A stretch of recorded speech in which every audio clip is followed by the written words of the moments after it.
Testing, testing, 1, 2, 3.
off.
Let me try that again. Good evening. It's great to see all of you here tonight for what to several people I've heard from today say is their very favorite service at Eastwood. And I think it's been special to a lot of us. It was going on before Sandra and I got here in 2013. I don't know how many years before that. I was one of the storytellers one year, and it's just been a really good experience. So welcome to everyone. Many of you have probably been here for this before, but there are folks here who have never been here for this service. And so it's pretty simple. I'm only going to be up at the beginning and the end, and everybody knows their parts, and you'll see that your part is singing hymns, and the hymn numbers are on the bulletin page. And we invite you to sing. We have an accompanist, a guest accompanist tonight. This is Matt Twa. Been with us before, and I remember that he played beautifully when he was here. There may be some new people here. There's some faces I don't recognize, so just so you know, there are family bathrooms on either side behind the and then, of course,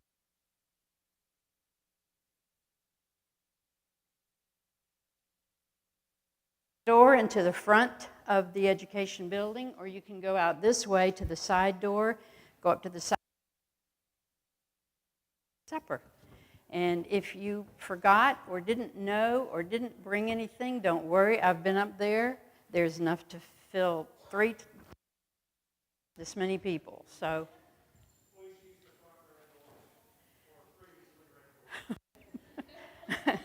Are you on that red door thing?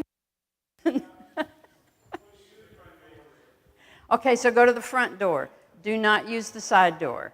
All right, so we'll all go out the back doors and around through the parking lot.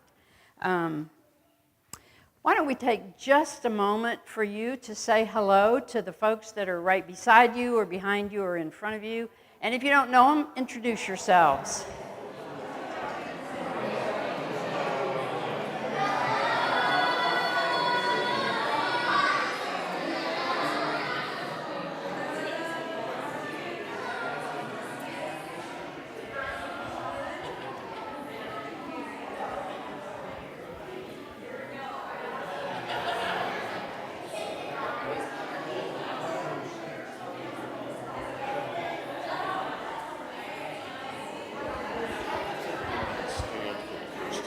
Good idea. Thank you.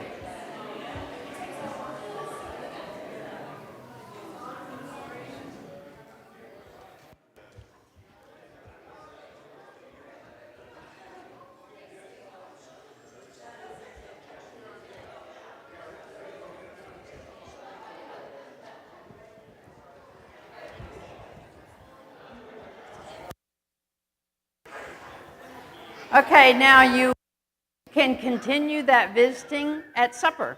So be sure.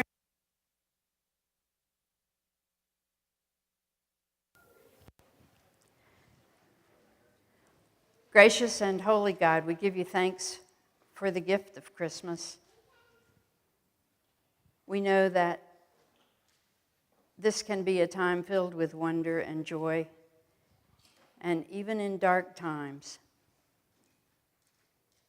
we accept the wonder of Christmas because we've seen how it has changed us and changed others. Be with us tonight as we hear stories and sing familiar Christmas carols and enjoy eating together. May we know your presence in our midst. Amen. I'm going to ask you to stand for the first hymn, and after that, we'll remain seated. But please stand to sing Joy to the World, number 143.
In 1966, I was 13 years old.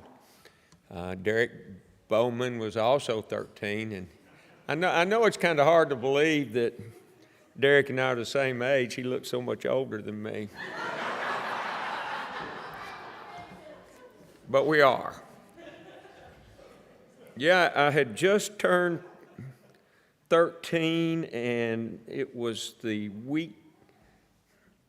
weekend before Christmas. Our intern, Larry Martin, who was also a Timothy of this church, took us on a 2-night stay in Gatlinburg. And Gatlinburg was a hopping place the weekend before Christmas. And this is the first time I have ever spent the night in a motel, been across the Tennessee River probably. And it was such a great weekend for about 20 youth. We rode a bus up there. We had meetings. We had worship. We went into Gatlinburg. We did a lot of things. Larry was an amazing intern. And we've had a history of our interns being the youth director for our church. And we've had some really amazing ones, and I couldn't probably list them all. But we loaded up of the van, the bus, chartered bus on Sunday morning and came back to church. And during the 70s and 60s and early 70s, we had a night worship service, a full night worship service. And we got back in time for that service, and Larry actually delivered the message that night. He had made such an impression on all of the youth during his time here as youth director and as a ministerial intern. That night after he preached, every youth that was on that trip was present and came down and individually rededicated their life to Christ. And it was just a great moment.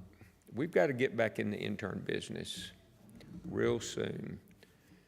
I think Dita Duncan was here. She'd tell you the influence Mike Lehman had on her kids. And you can go down a long list from there. Christy Joe, Katie Hartline is her name now, I think. Is that right? Katie and Allison. And it's just, Bob Fretch can tell you about Tim Murtaugh. Wasn't he your youth director, Bob? Yeah. So it's a great gift to have. And that's all I have to say about Christmas. And Derek really don't look that old.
I really wish I was good at Steve Dickerson at just doing it off the cuff, and I love to tell stories, but I have my notes just in case, I might forget. So anyway, my mother was amazing at traditions. When I was a little girl growing up in central Illinois, my family of 11 was quite poor. We lived out in the country in a house that had no indoor plumbing. I didn't know I was poor until I was in 3rd grade, and I didn't think a thing about going outside to the outhouse all the time. It was just what my family did. My mother had many Christmas traditions. One of those is that she would bake dozens and dozens of cookies, but we were never allowed to touch one until Christmas Day, which you might understand since there were 9 kids, and we would go through them very, very quickly. She always had a box of chocolates under the tree, and again, not to touch until Christmas Day. I grew up Catholic, so every Christmas Eve, we were in the church by 10:30 for midnight mass in the front row and at St. Mark's Catholic Church in Peoria, Illinois, where I grew up. We always received presents from my parents, but not fancy gifts. And one year, it must have been a tough year financially, because you'll all remember this, I got an Indian head tablet and some pencils.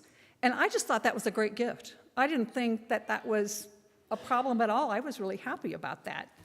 My mother was very good at making it special, and we all became very excited about Christmas. When I grew up, I married Evan. We had 4 kids, and I had my own traditions. For example, during the Advent season, we would light candles and sing Christmas carols in the family room, and then we would open up gifts on the Advent calendar. They had little gifts, and each of the kids could take their turn opening up gifts. And that was lots of fun. On Christmas morning, they would pile onto our bed, and we would tell the Jesus birth story before anything else. Then after that, they would run to the kitchen table to see if Santa had left them a note. And he always did. He always left them a note. And so they thought that was the best thing. They wouldn't even go to the tree until they made sure that they could read that note. Just like my mother, I worked hard at making it special for my children, and my children were always excited about Christmas. Years later, when Evan was pastoring a church in Iowa, it was getting near Christmas, and I belonged to a women's weekly prayer group. One day, one of our ladies came to our prayer group. She'd been driving in town, and she saw this woman walking on the highway in town with 6 children. She pulled over to see if she could help, and she asked the lady what she needed, and the lady said she was heading to the store, but she had no car. And so she couldn't leave the children at home, so she was taking them with her. So my friend Kay asked her if she wanted a ride. So Kay took her to the store, paid for her groceries, and brought her back to her house. Now, the lady lived in a very rundown part of town and in a shabby house on the outside, but Kay said it was nice and clean on the inside. And she was talking to Grandma about her story. She had 6 grandchildren. Those were her grandchildren. There were 6 grandchildren, ages 10 down to 2, and all of their parents were drug addicts. And Grandma was working really hard at trying to keep them safe in the world, which is just amazing. So anyway, she thanked Kay for the food and said, "Thank you so much for the food, because this is my grandkids' Christmas.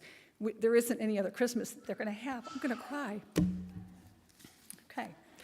So Kay left there and came to our ladies' prayer group, and she said, "Ladies, I have a story to tell you." Now, I know you know this, but what a dedicated group of women can do from a church is amazing. It is amazing. So Kay told us this story, and we just got into action. We bought boxes of food. We made dozens of cookies. We got a tree. They didn't have a tree. We got a tree. We got lights. We got decorations.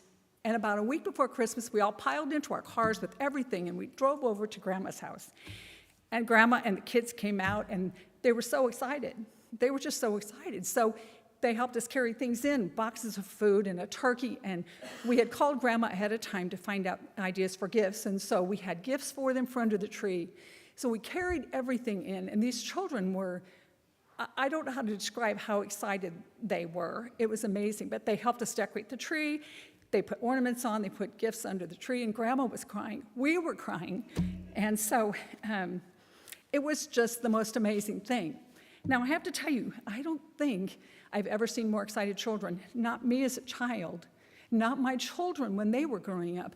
These children had no expectations, and they were extremely excited. But I have to tell you, I think the women in my group were even more excited just to be able to do something like this, that Kay saw them and that we could do something. Now, I have to tell you, there are other people in the world, other people that we sometimes don't see, other people who struggle to make ends meet, who struggle to provide for their children and their grandchildren. I've always been grateful to Kay for seeing Grandma and her kids, and I've always been grateful for the opportunity that God provided us to provide for Grandma and her children. This Christmas, start a new tradition. Ask God to open your eyes to other people in the Nashville area. They're out there. They're just waiting for someone to really see them.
Good evening.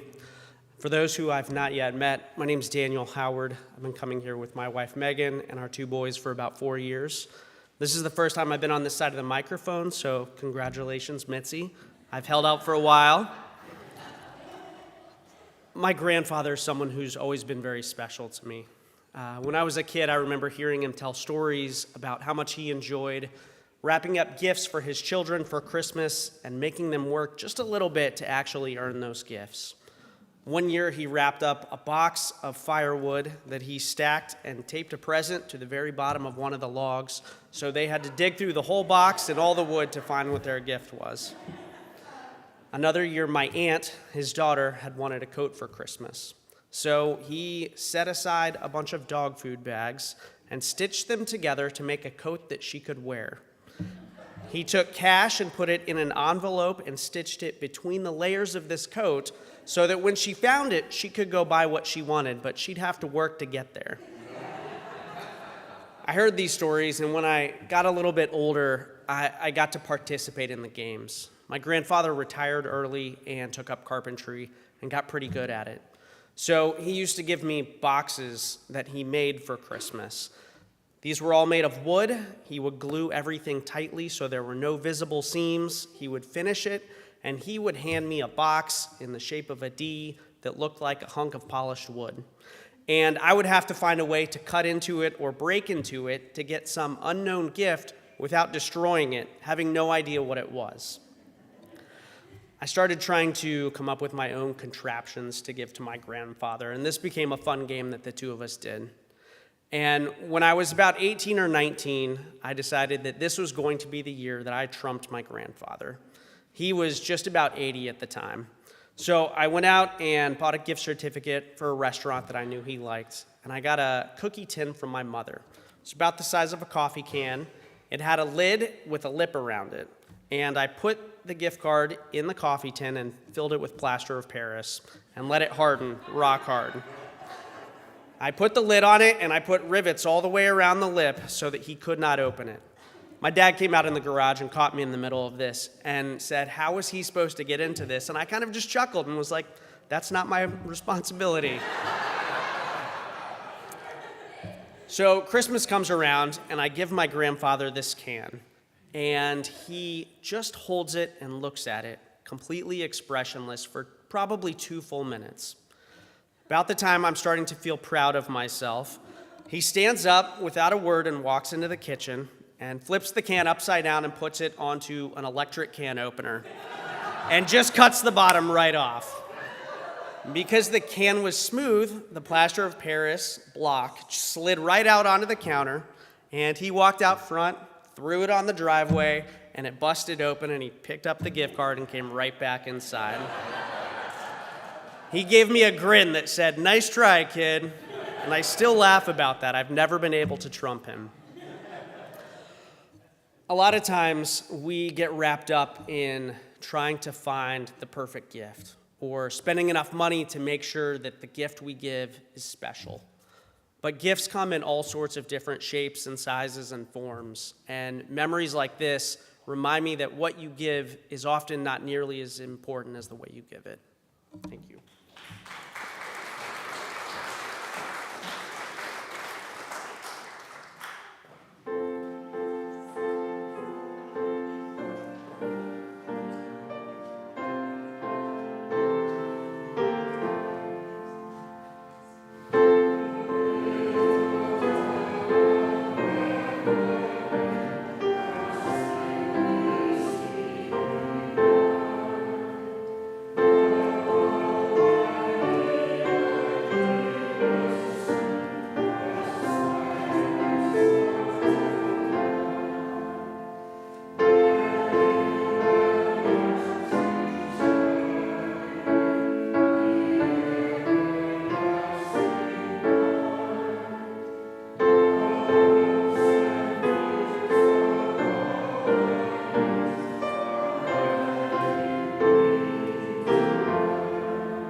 So, National Lampoon's Kentucky Christmas. I'm going to begin with a disclaimer on the title. So I'm not suggesting my family is anything like the hapless Griswolds, nor do I claim to be a comedic screenwriter by any means. But the chain of events that happened in a 24-hour period on my parents' Kentucky farm resemble hilarity and maybe even disbelief, but it's all true. As Jean Lovelace is my witness and the one who came up with the title for this piece. So the scene. The scene is a 1960 ranch house sitting on the beautiful rolling hills of Kentucky. My father has now lived on this farm for 93 years. My mother has lived there all but 6 of the 69 years she's been married to my dad. And on this particular year, pretty much everyone in the immediate family was there. Me and Jean, my adult daughters, and perhaps a boyfriend, my sisters and my family, and Uncle Henry. In rural Kentucky, animals are a normal part of human existence. And most of my family are really used to this. So if you haven't figured it out yet, the animals are the cast in this story. And they were in particular fine form this Christmas. Now my daughters, they grew up in the Nashville area, so they're more cityfied. So on Christmas Eve afternoon, when my oldest daughter looked out the kitchen window and spotted a bunch of chewed up Amazon boxes in the backyard, she immediately suspected foul play. But I knew, farm dog. Sure enough, the culprit proudly trotted up with another treasure, stolen from the porches of our nearby neighbors.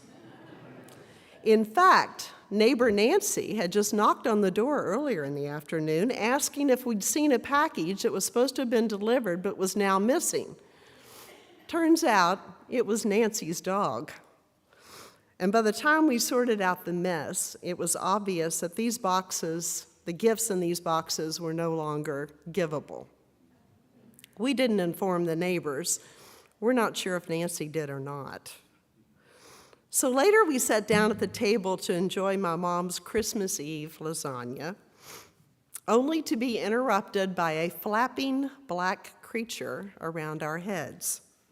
"A bat!" my youngest daughter screamed. My dad grabbed the broom, Uncle Henry rolled up a newspaper, and began chasing the bat around the kitchen. You can't make this up. While my oldest and very tender-hearted daughter screamed, "No, don't hurt the bat." So the bat flew directly into some curtains, and the newspaper and broom holders advanced on the bat. My brave daughter grabbed a towel and said, "I've got it." She still says this often. She gently scooped the bat up, carted it out to the back door, and released it. And more than likely, it swooped back up and into my parents' attic, only to begin its adventure all over again at some other point. Life on the farm. On Christmas morning, snow was on the ground, but tender-hearted daughter was upset. She spotted a lone rooster strutting through the snow in my parents' front yard. Now, what's odd about that, except that my parents haven't had chickens for years, and neither do the nearby neighbors. So it was a bit of a mystery where the rooster had come from. My daughter was convinced, remember she grew up in Nashville, that the rooster was going to freeze and would need to be saved.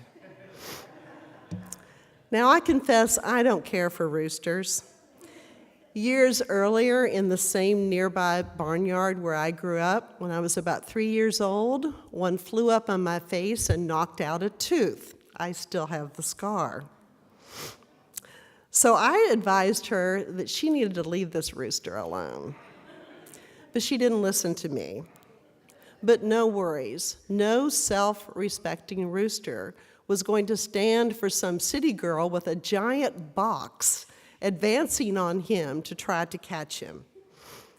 They disappeared on a path toward the barn, and my daughter returned roosterless, and very forlorn. To which my mother made her classic comment, "Oh, for heaven's sakes." The final animal hijink came a few hours later when a lone black cow, actually a steer, was spotted again in the front yard, which brought up the dreaded call of my childhood. Cows are out. My dad considered himself a superb cattle rounder, but me, my mother, and my sisters felt otherwise. He was known to stage us at various points while he manned the gate where the cow was supposed to go. And he gave us this universal signal, which to this day, none of us understand.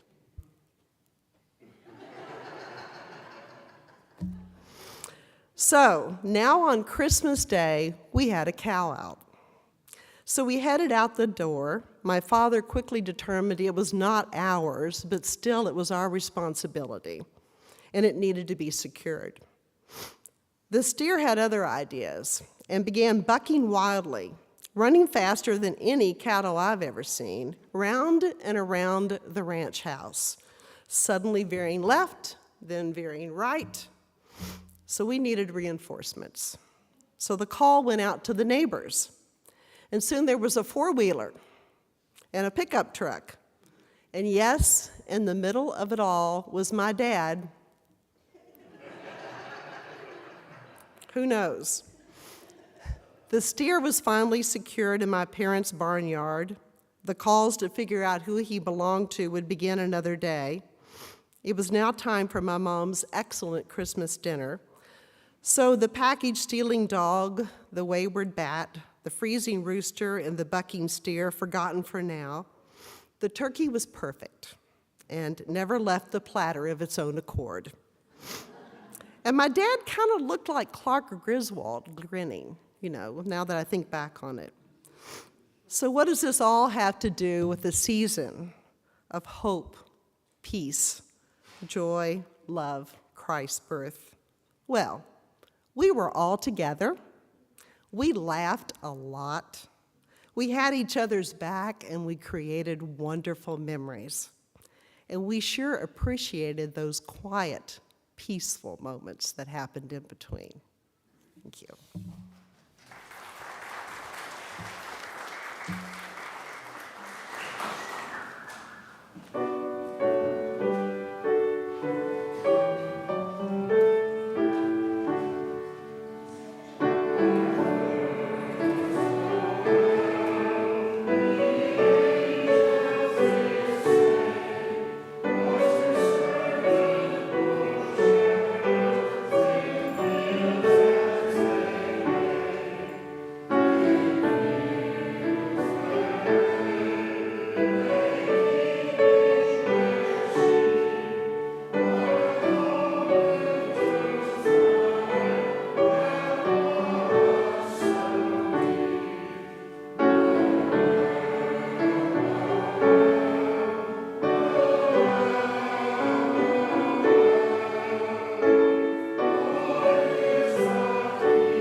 Sharon Fretch, one of the people on the fellowship membership committee, has a few instructions for us before we go across for dinner.